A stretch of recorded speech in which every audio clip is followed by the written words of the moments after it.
Hello，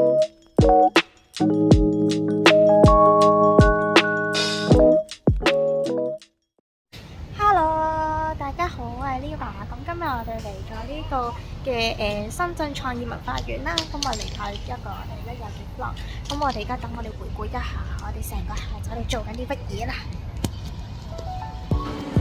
咁呢間咖啡個名啦就叫山池，喺呢個創意園入邊其中一間咖啡嚟嘅。咁我就喺佢哋嗰度嗌咗個榛子朱古力蛋糕同埋抹茶拿鐵。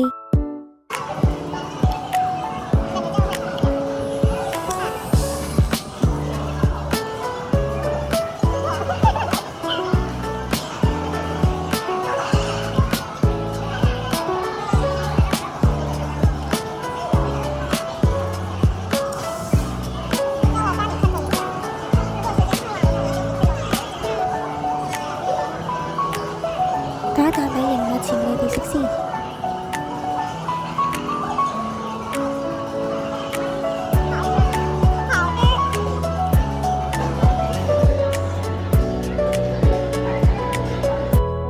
咁跟住我哋去咗咖啡對面嘅一間服裝店啦。咁入邊個環境呢，其實都幾大幾靚，都比較簡潔一啲嘅。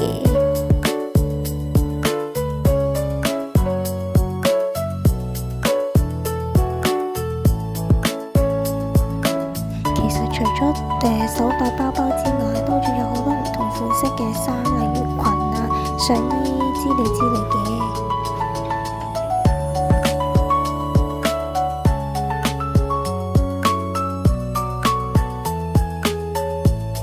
咁當然啦，仲有一啲比較特色，類似哥德風嘅風格嘅頭飾啊，同埋手袋咁樣啦，都幾型㗎。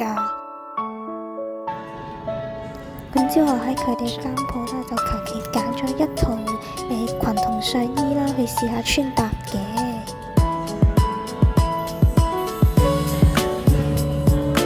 咁出嚟嘅效果就係咁樣啦。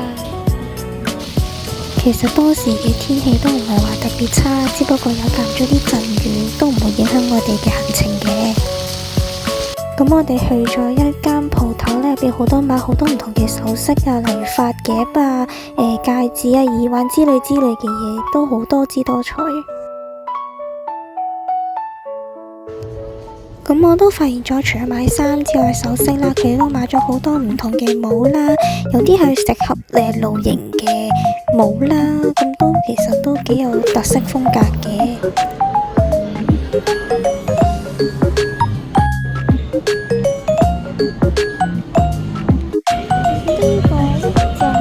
刺梨玫瑰食落去有陣荔枝再加玫瑰嘅味啦，雖然我都唔知刺梨係乜嘢嚟嘅。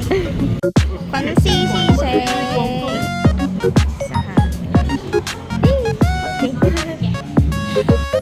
咁行程嘅最後，我哋去咗 Starbucks 飲咗杯嘢就離開啦。好啦，記得 like 嘅 subscribe， 我哋下次見，拜拜。